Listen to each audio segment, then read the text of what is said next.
good morning, good afternoon, good evening from wherever you're listening to us from. Welcome to another episode of Footprints, a podcast where we tell the stories of our elders and glean the wisdom from their journey. Today, I'm absolutely honored to be sitting with Everjoice Win.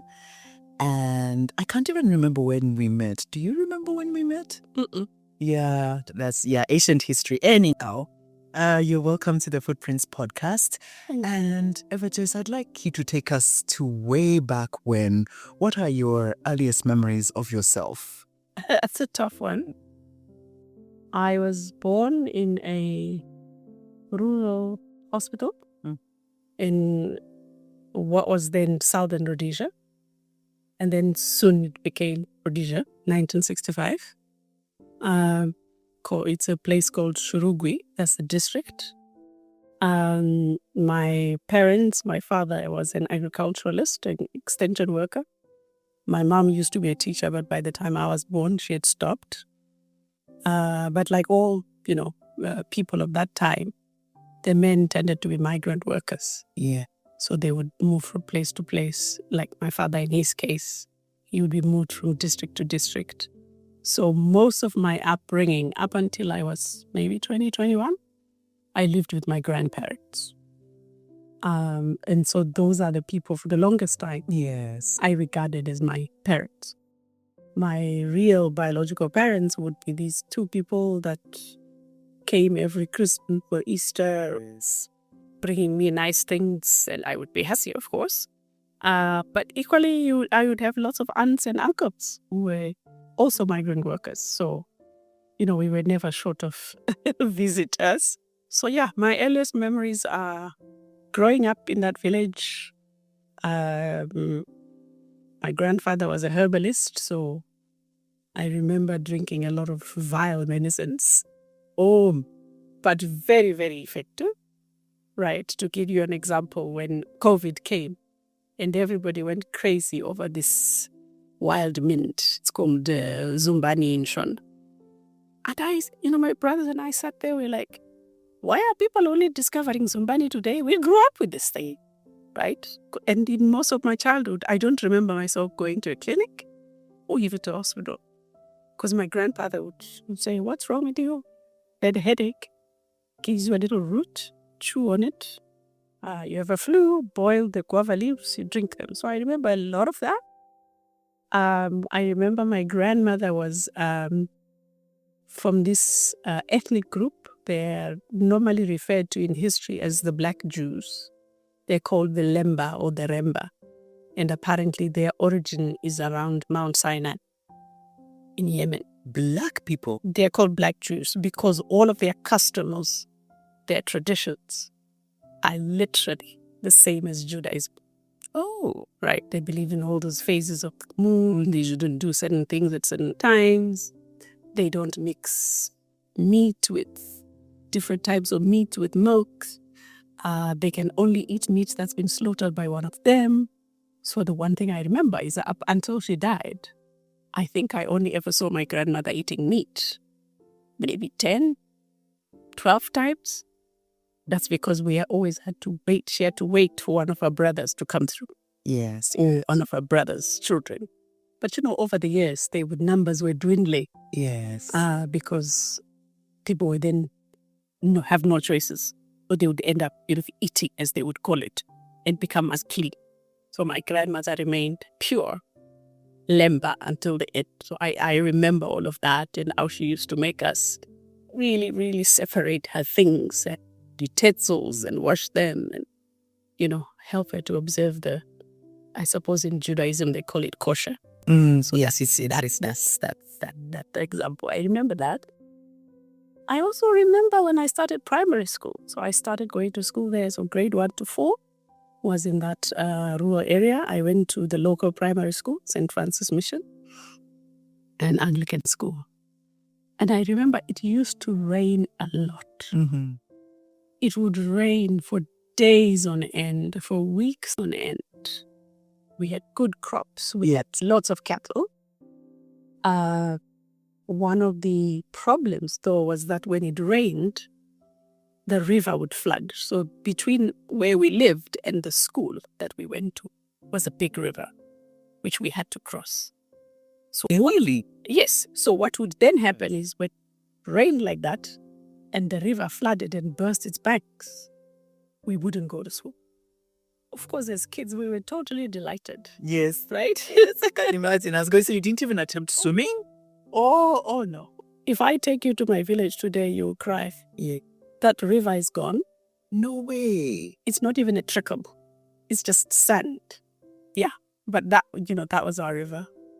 I also remember in terms of the water and the rain. So my brother and I lived with my elder brother, not from my mother. So we were a very tight-knit extended family. And my grandfather was like the controlling patriarch. Okay. So his sons, our fathers, we were not their children. We were his children, right? And so we lived with him, myself and my brother from my uncle who comes after my dad. And then our other siblings were either in Bulawayo with my uncle or with my dad in town or with an aunt. So I was very close to my cousin Bruce, who in my language we call them your brother. We don't mean cousins.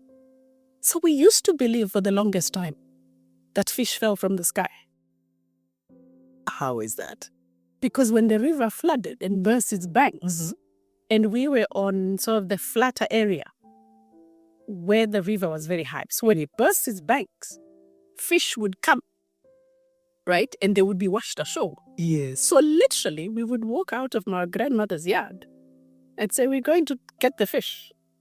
So, take a big dish, basket, and we would pick the fish.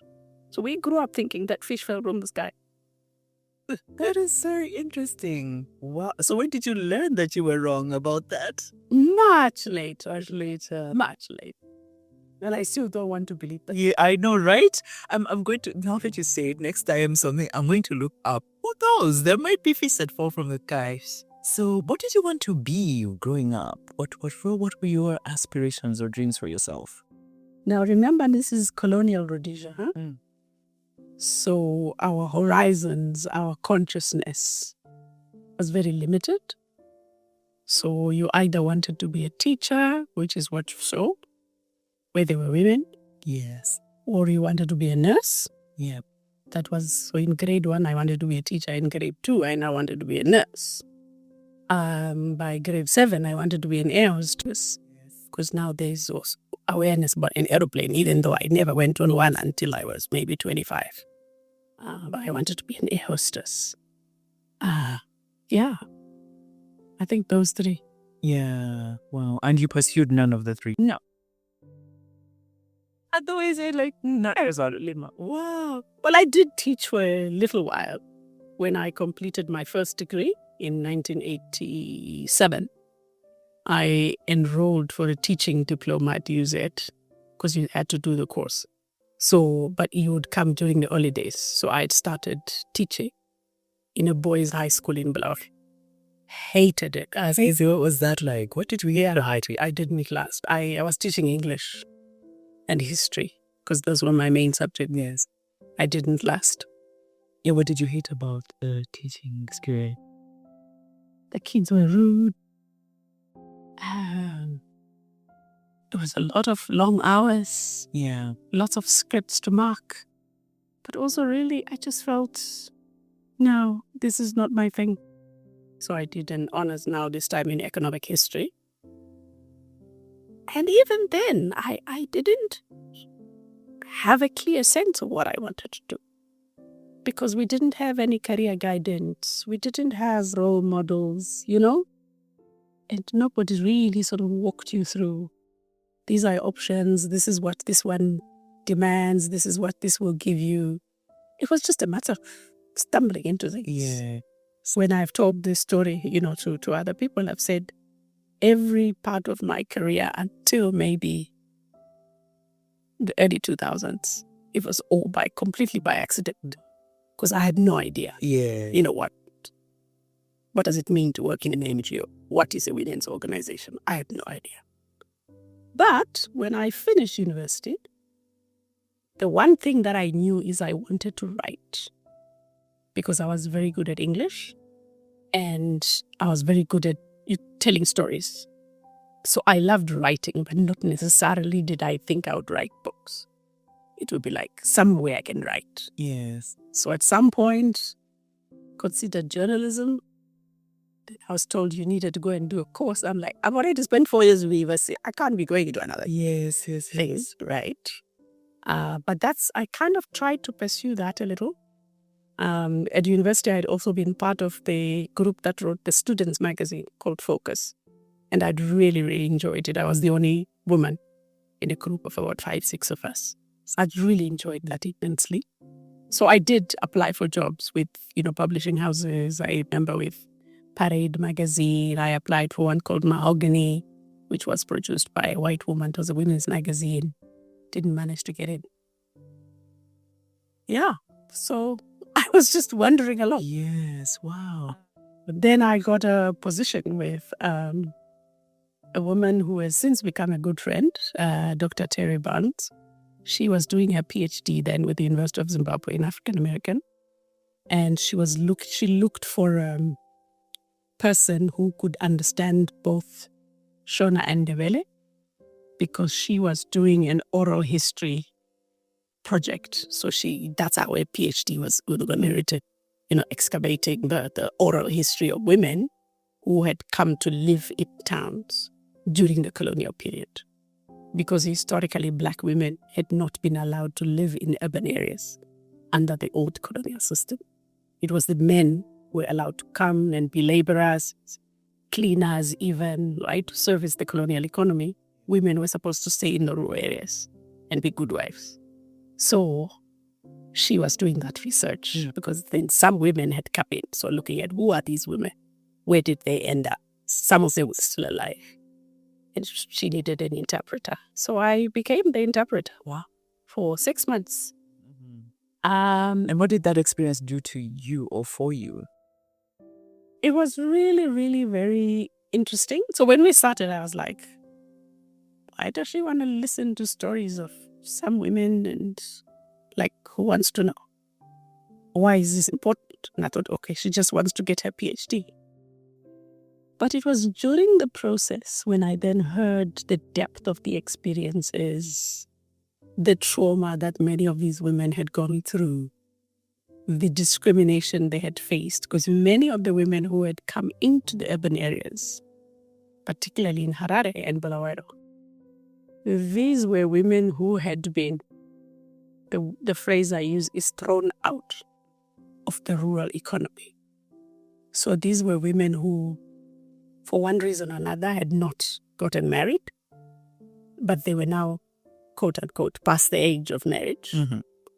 And so their fathers, their uncles didn't want to give them any land to earn a living.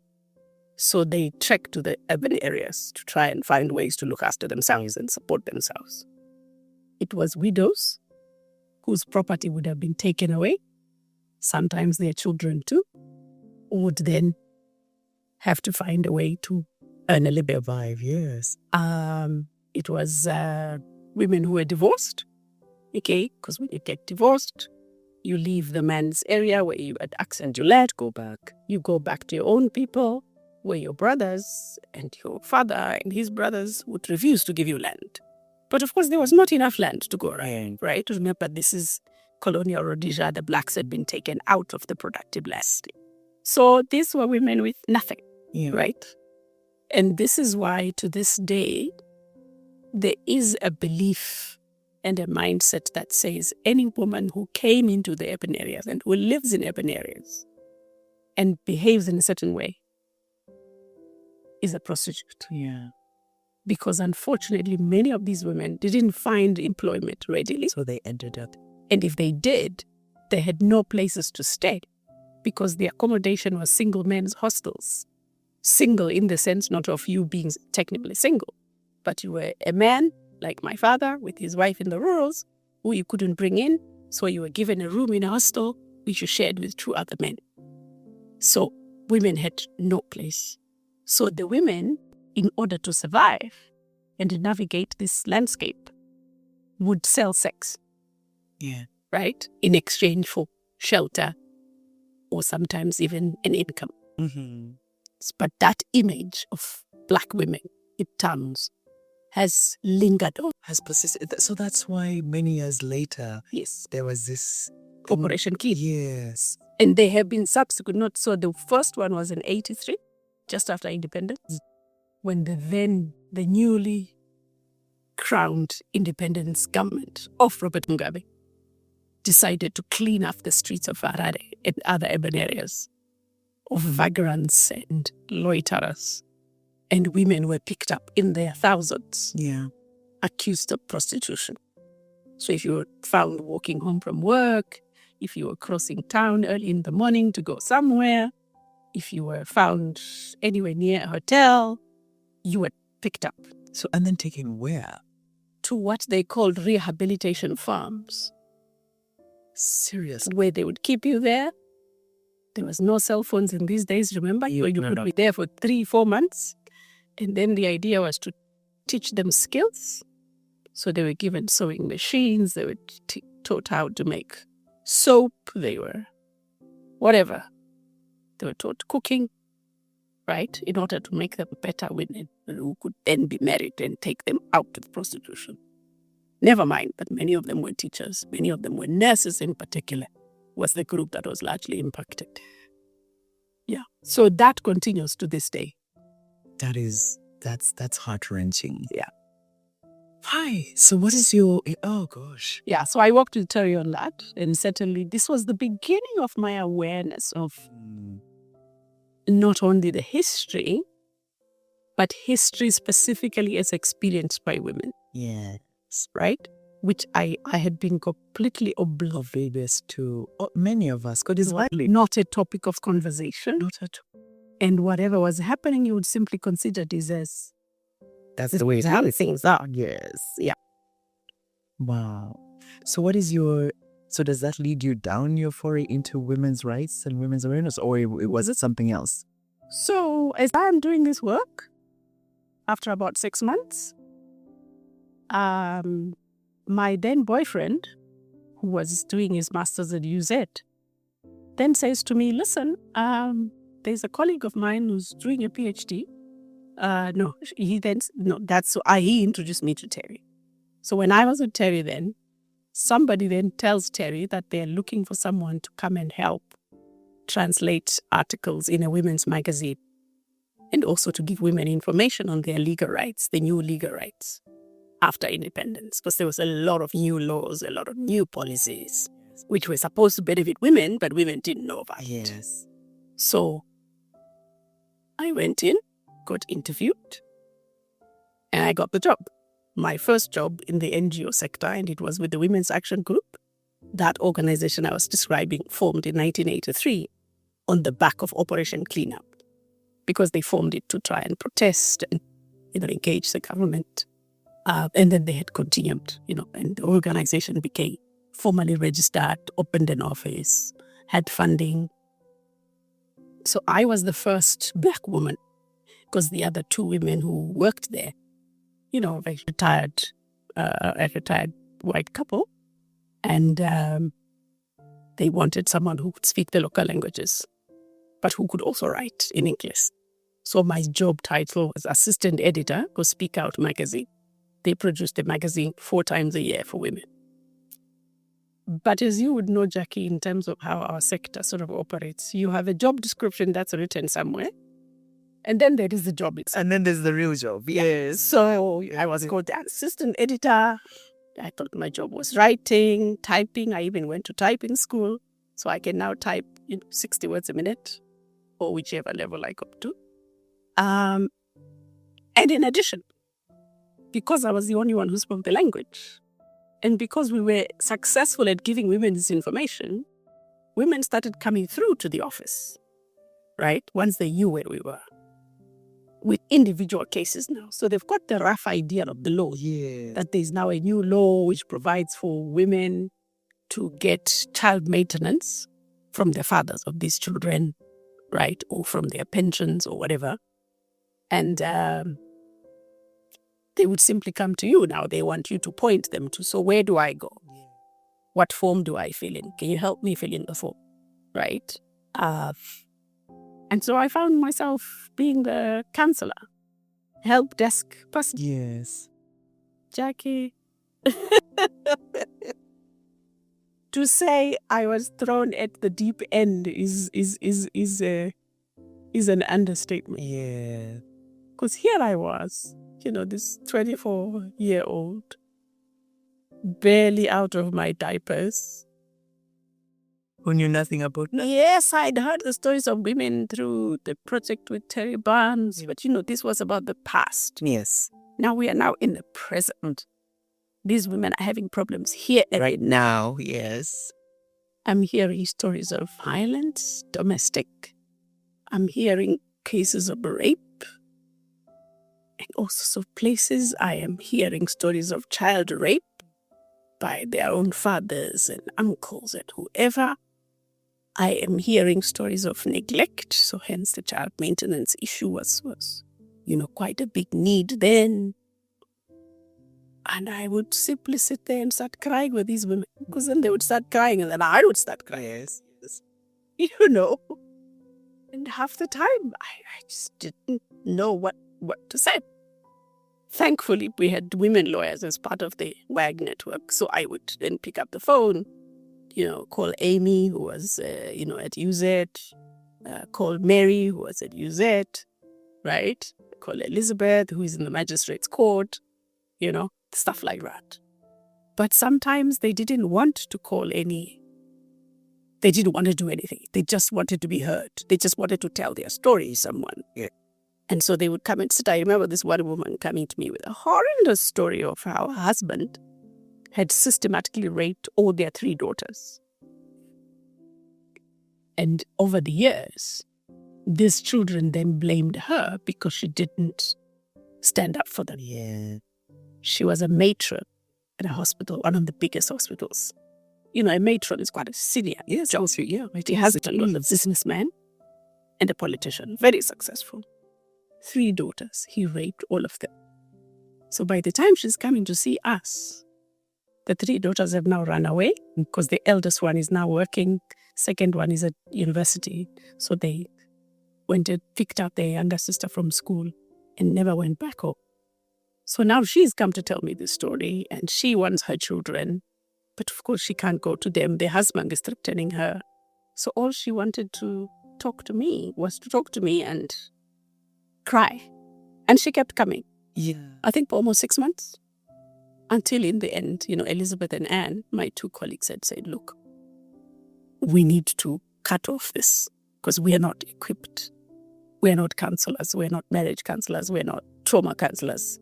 So we were able to refer her to, to a therapist. But yeah, because she didn't want to take any legal action. It was tough. So stories like that. No, yeah. Yeah. Wow. Yeah. I also started going to radio programs, right? Because again, once the media got hold of, there's an organization that does this. Of course, it wasn't from a positive note.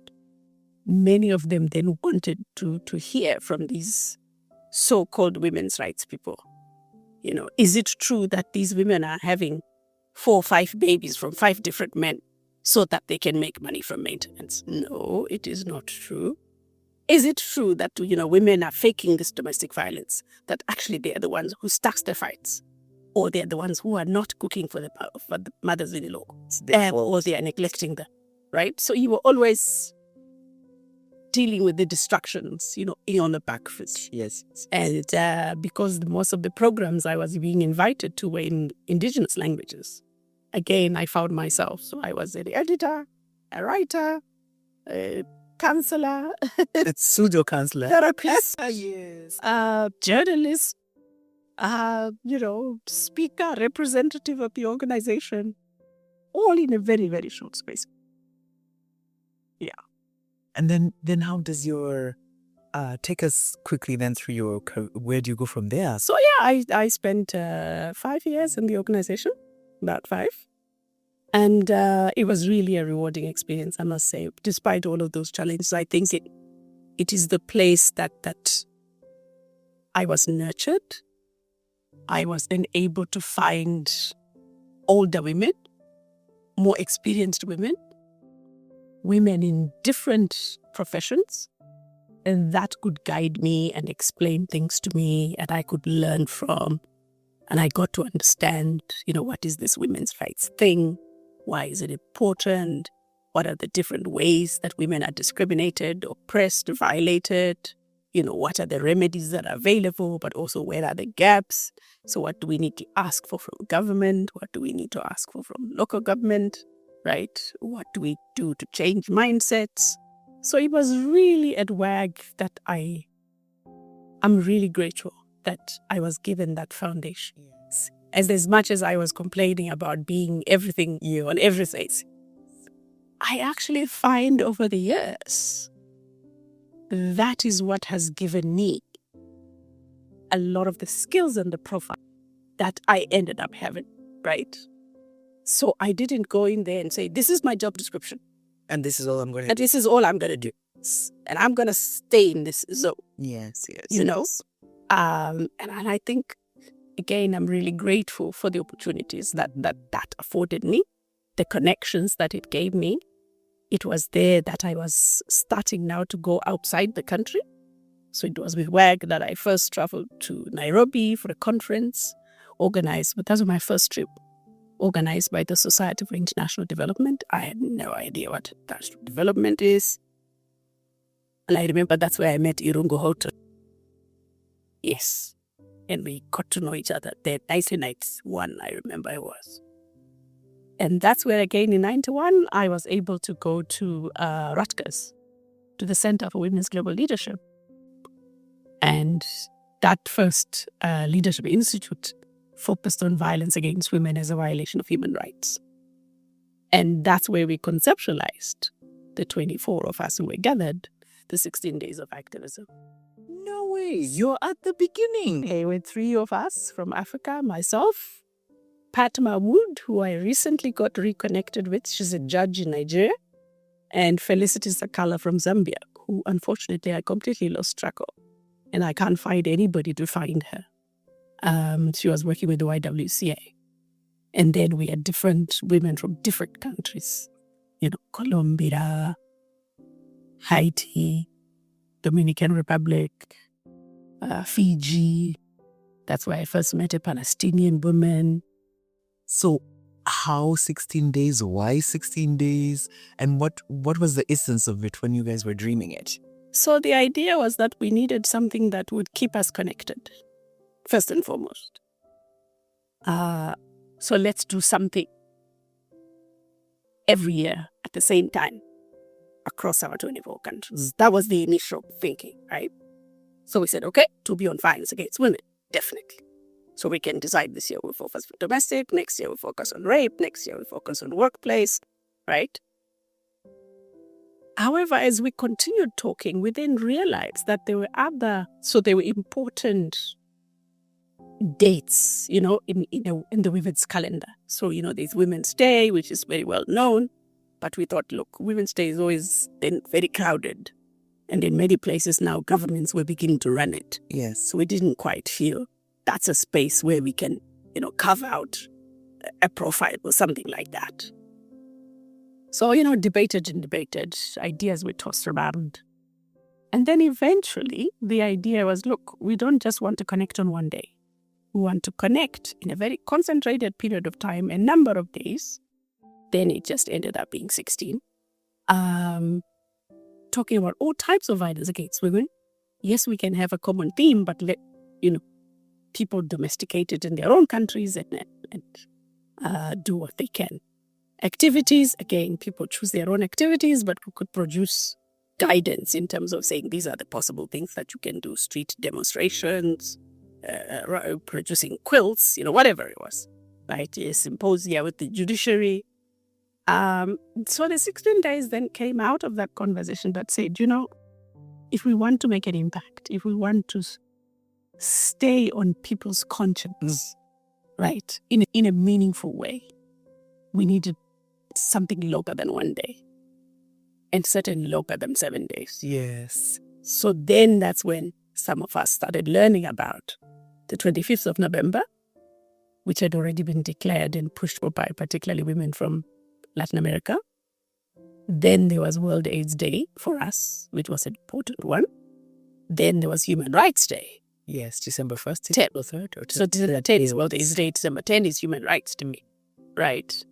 So we said, why not stretch it to there?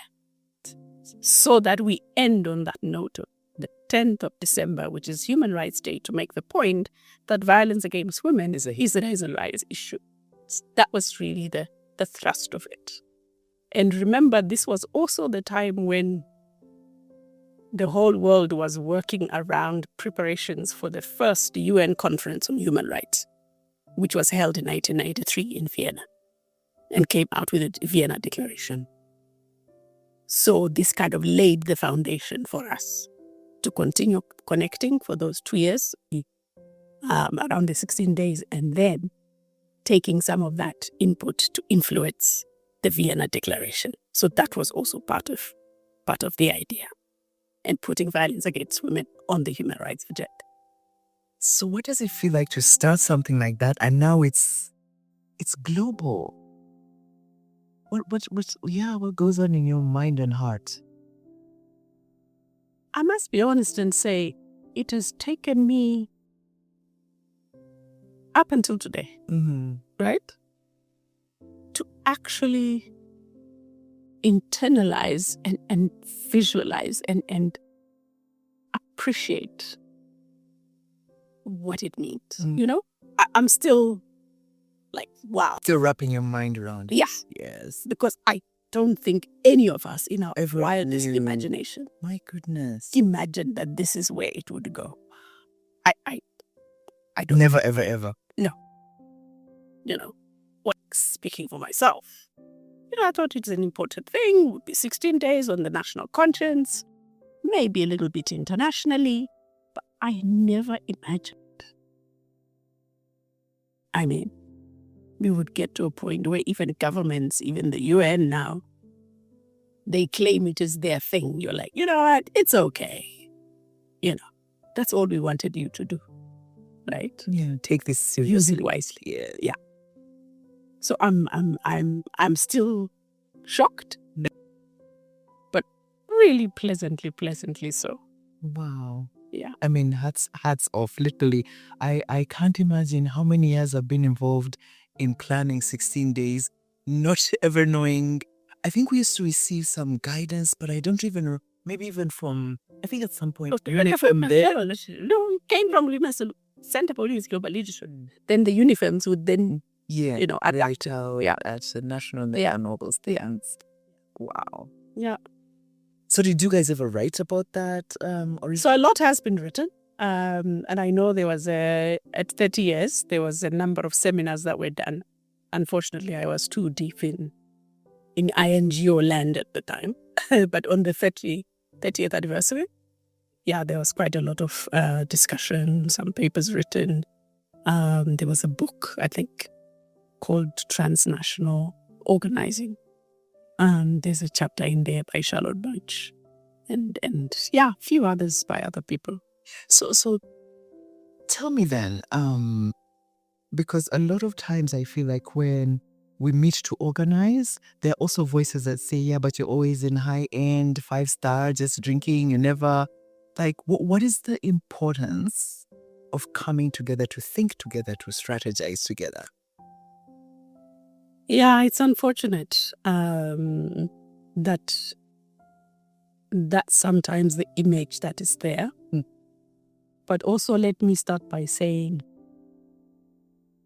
to be fair, some of that criticism is valid, right? And the reason I say that is because I think there's been a time in these 2000s where, so I think there's been a shift, right? When I went into the sector in the 80s and the 90s, this was the era of people's participation, local people deciding what's good for them, participating in crafting programs, participating in the implementation, in the evaluation, the monitoring, right? This is when we had a lot of programs. Speaking of where I was sitting, this is where the big era of paralegals, women's rights awareness, right? And you would do it in these participatory ways, popular education, feminist popular education. This was the era of cooperatives, right? People coming together to organize autonomously in collectives for their own economic development or for whatever reason. This was the time of trade unionism, right? People really being taught about the importance of organizing, and because the systems we are dealing with are so powerful, so we need to build collective power. And so you would organize cooperatives, trade unions, women's organizations, right? And it would all be, not all, but most of it, right down in the communities, right down on the shop floors, right? Inside the spaces where women were seated, or whoever it was. And you had to be trained to do it, right? I remember many of us, there were places where you could go. And I've been asking that question differently these days. Where did that go? I remember going to a place called Silvera House in Zimbabwe. And these were sort of built on the Paulo Freirean teachings or popular education. So training people from trade unions, from women's organizations, from self-help development organizations, how to do development in a way that builds people's agency, in a way that honors people's knowledge, in a way that puts them in the leadership. Then there were some manuals written, I remember, called Training for Transformation. I don't know if you've come across it. There's volumes 1 to 3. Again, giving you tools on this is how you analyze a problem. This is how you sit with communities. This is how you share power. This is how you don't sit on a high chair. This is why you should do so. And we talk about it as if it's a new thing. This is why I was going to come to say. So you can imagine how much I've been rolling my eyes until the back of my eyes. Locally led development. People are going locally led development. They've even got acronyms like LLD. I'm like, oh, please. We had PRA. This was the big era of PRA, right? Participatory rural appraisal. This was the big era of participation, development, people's agency, women's power, right? So maybe it's true we don't learn. The thing we learn from history is that we don't learn from history. Then in the early 2000s, up until this period, we then discovered, or we say to ourselves, this work that we're doing, building our own power, awareness, and so forth, is not enough. We need to engage with the power holders, right? I.e. the state and other institutions, right, that have an influence on what happens or doesn't happen. So the big era of advocacy came in. And I remember being one of the earliest people to be trained in how to train other people in how to do advocacy. And we produced manuals. Unfortunately, I think this is where we kind of lost it, right? So if I look at my country now,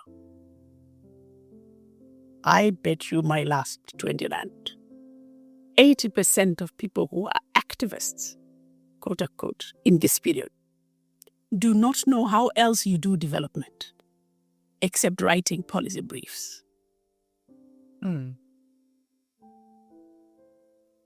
don't think so. I have seen people rock up in rural areas looking so wrong. So wrong. All right? I don't know if you understand what I mean. We were trained in how do you respect a community. And I remember that. My first only trainings in FIDA, yes. That was all we were taken through. Exactly. Yeah.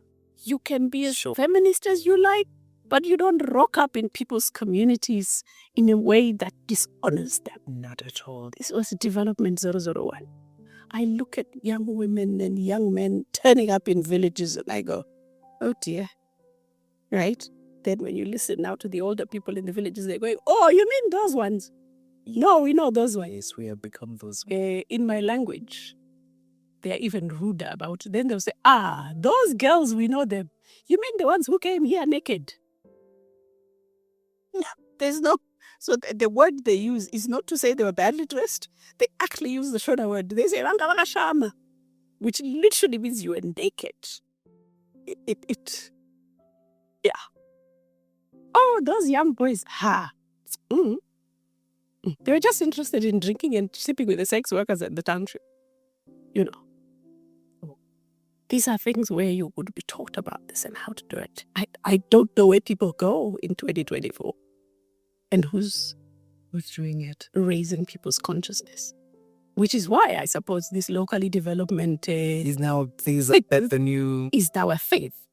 Some of us probably should dust off our CVs and become locally led trainers.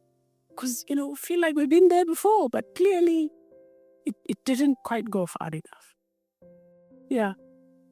Anyway. But it's, I was answering your question about how it feels. I think it's, you can never not say it enough. You can't say it enough, right? The power of just one small idea to grow into something bigger when you build a collective around it. I think for me, that's been the biggest lesson throughout my career. And the word collectives, you'll see me using it a lot. Because we are not going to make change happen as simple individuals. Yeah.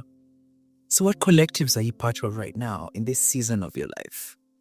Oh, unfortunately, I've spent the last 3 years kind of disengaged, but not by design.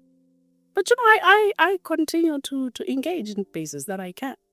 I've sat on boards of women's organizations or even some NGOs.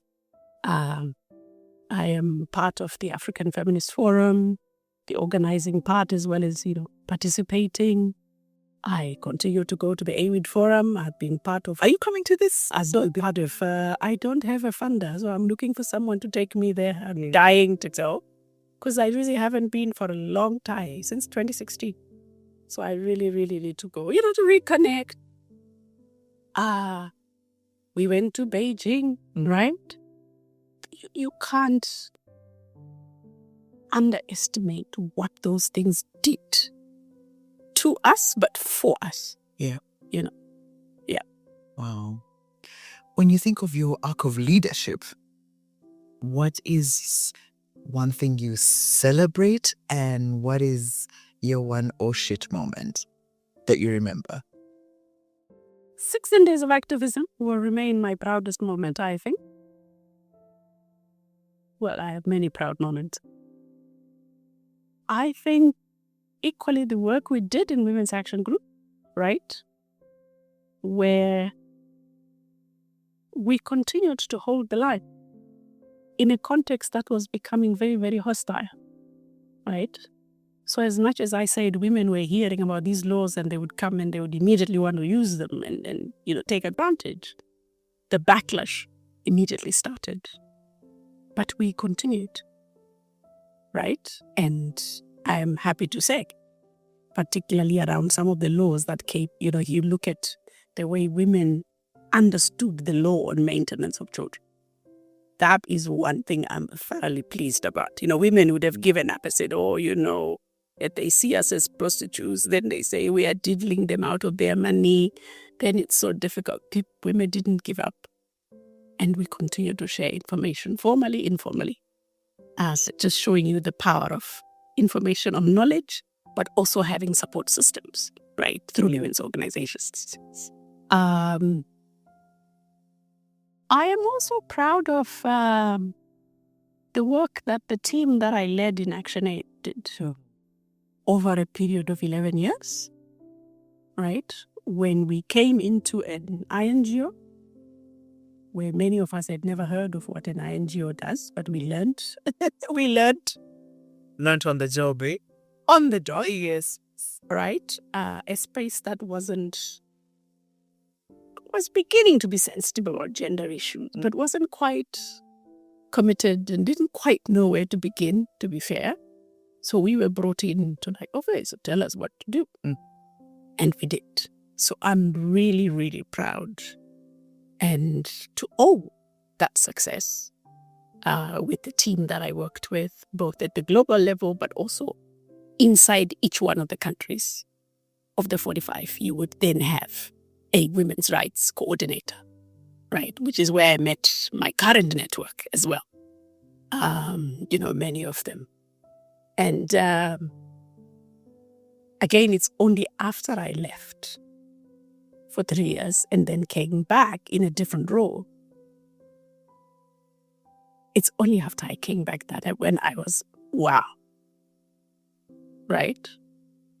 this is what it means to be a feminist in a space, to be deliberate and intentional about your political project, to build collective power inside the organization, as well as connecting with women's movements on the outside to make change happen.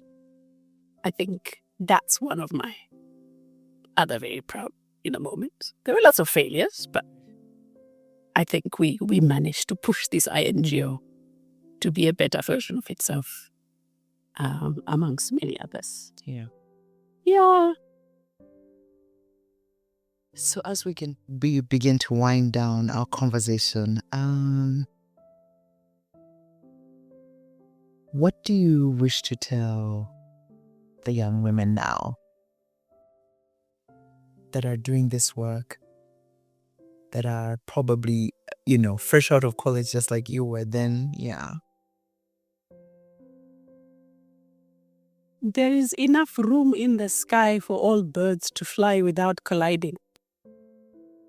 That's my first message. Yes. Older women, younger women, queer women, gay people, and everyone in between. There is enough room for us to fly without colliding. Right? Yeah.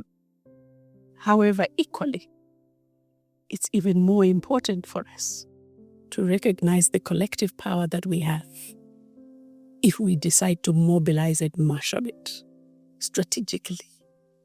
Because the forces we are dealing with may seem to be disparate and in different corners of the world, but actually they are united. They work together consistently to find ways of keeping us where we are.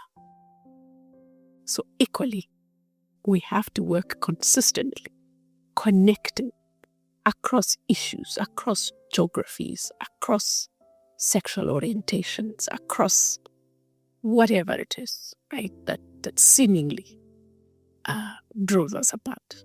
Yes, we have differences.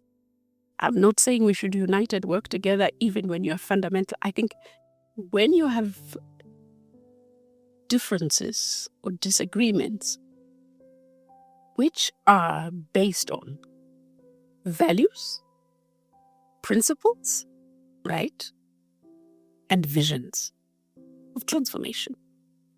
If it's of those three elements and it is so fundamental that you're like, you know what, we live on different planets, right?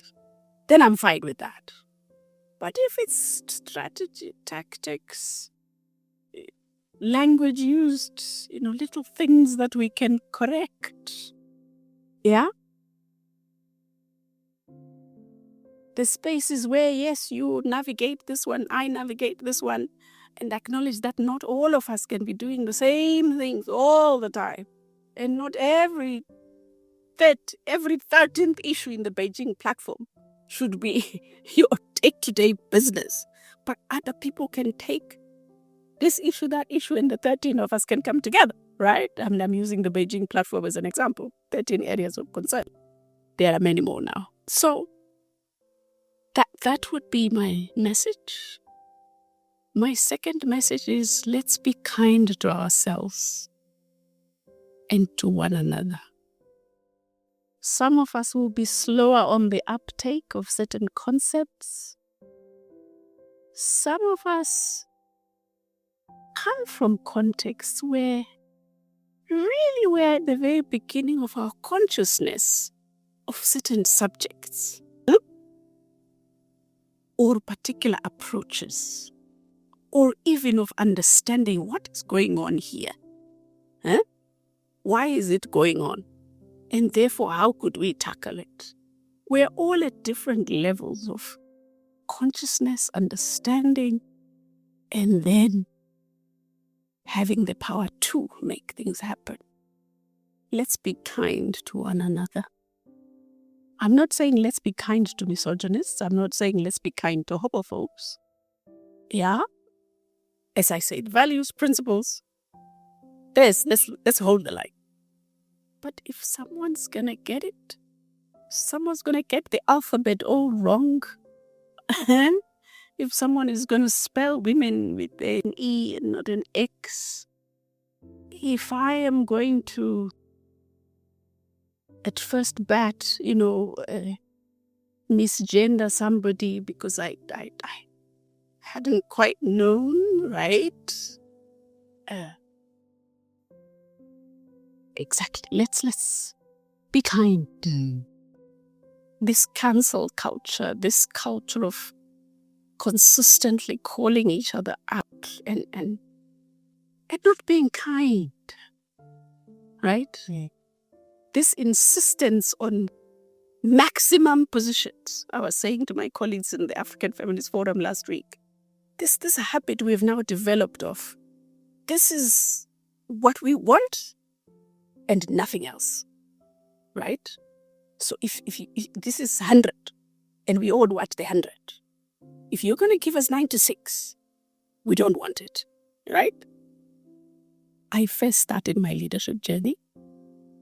We have to compromise sometimes, as long as you continue to hold the line on things that matter.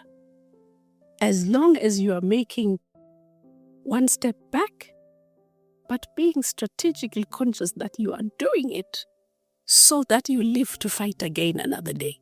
To take the 2 steps forward. Exactly. Yeah. Right? Let's be kind.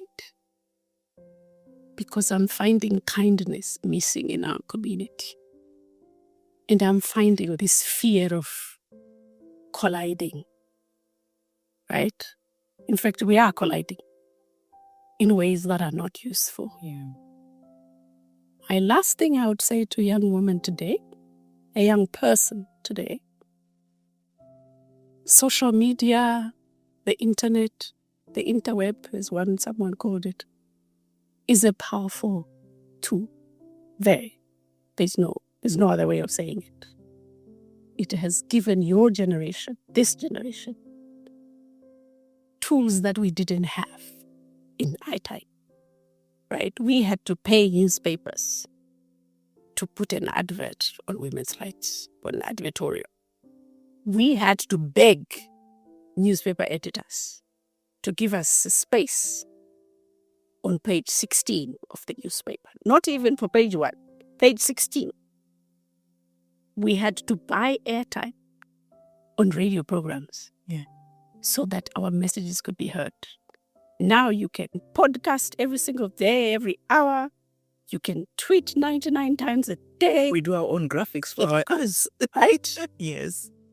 But the question is, you and who? Right? You and who? Or is that person asked Shrek? Is Shrek asked that guy, you and what army? Right? That guy who was sent to go and arrest Shrek. I love telling that story. It's little short man. And there's Shrek standing there at the door of the toilet. And they say, if you don't do what you are saying, then we will arrest you. And Shrek goes spelling, you and what army? So, you can tweet all you like. You can blog all you like. But if we're talking about changing systems of power and oppression, if we're talking about building countervailing power, you need an army. Okay, not an army, maybe a battalion.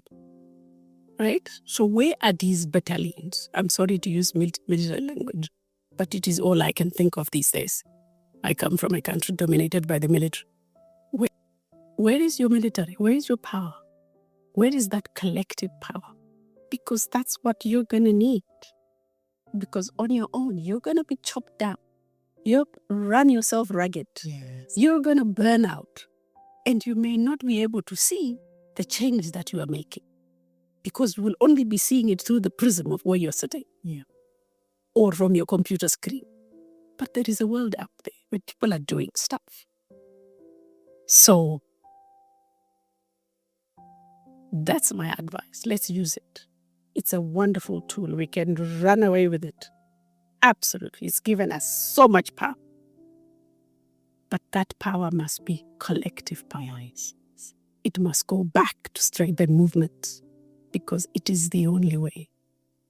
that we're going to make sustainable change. That's an amazing place to end. You and who? Kindness matters. There is enough sky, yes, for each bird to fly. Exactly. Everjoice, thank you so much. It's been a pleasure speaking with you. And to our listeners, thank you so much for tuning in. And tune in again next time when we bring you another guest, another elder, to tell us their footsteps. Thank you so much, Everjoice. Thanks, Jackie.